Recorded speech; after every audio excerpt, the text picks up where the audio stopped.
My old man was a Marine. He never talked much about his time in the Corps, but I could tell it meant something profound to him.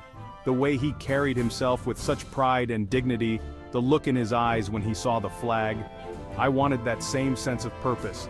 I wanted to be tough, disciplined, part of something bigger than myself, just like him. So, after graduation, I signed up without hesitation. I was ready to earn the title of Marine, to follow in his footsteps.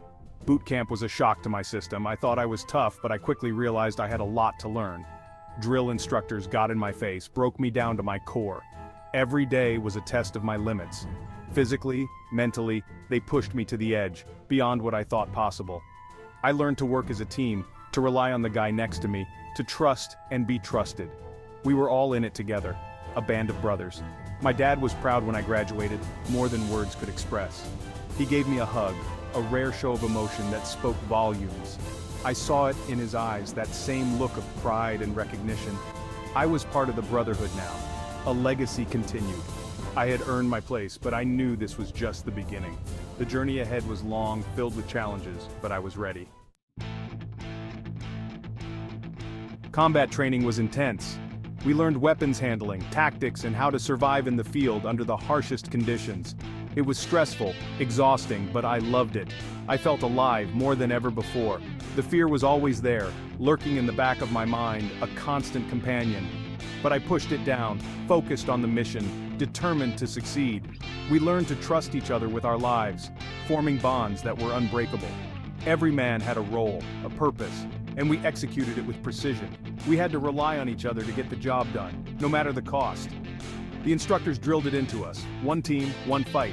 It became our mantra. Graduating from combat training was another milestone, a moment of pride. We were no longer raw recruits, but transformed individuals. We were Marines, trained and ready to face any challenge that came our way. I was assigned to diesel mechanic school, a new chapter in my journey. Not glamorous, but someone had to keep the engines running, ensuring our success.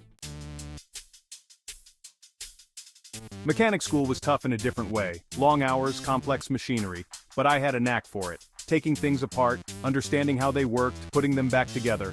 I graduated top of my class. I was sent to Okinawa, Japan. Okinawa was a whole new world. Beautiful island, different culture, and the constant presence of the military. I worked on everything from Humvees to generators. It was challenging, rewarding work.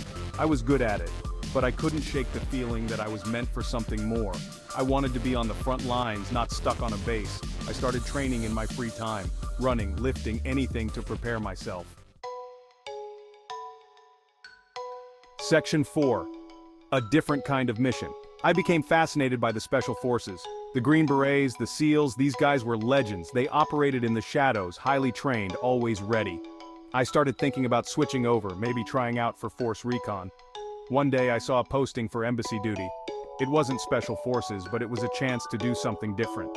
To serve my country in a new way. I applied and was accepted. The training was intense. Weapons proficiency, hand-to-hand combat, diplomatic protocols. We were the first line of defense for American diplomats in hostile territories. It was a heavy responsibility, but I was ready. Section 5. The enemy within. I started hearing voices. Whispers at first, then full-blown conversations. They were relentless, echoing in my mind. They told me I was in danger, that I couldn't trust anyone around me, that people were out to get me. I couldn't tell anyone.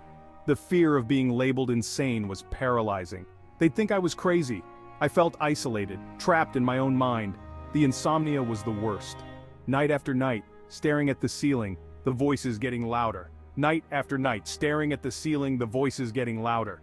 I started making mistakes, forgetting orders, misplacing important items, being in the wrong place at the wrong time. I was losing it. One day, I snapped. The pressure was too much. I don't remember much about it. It was like a fog had descended over my mind. They found me wandering the base, mumbling to myself. I was hospitalized, diagnosed with schizophrenia. Discharge was quick. It felt like my world was crumbling. I was no longer fit to serve. The uniform that once gave me pride now felt like a burden. All my dreams, my identity, everything I had worked for, stripped away. I felt lost, adrift in a sea of uncertainty, broken. The world I knew, the brotherhood I cherished, gone. I was left to pick up the pieces of my shattered life. Section 6. Finding my way back. Coming home was the hardest part. Adjusting to civilian life, dealing with the stigma of mental illness. It's been a long road. Therapy, medication, learning to manage my symptoms. The voices are quieter now, but they're always there.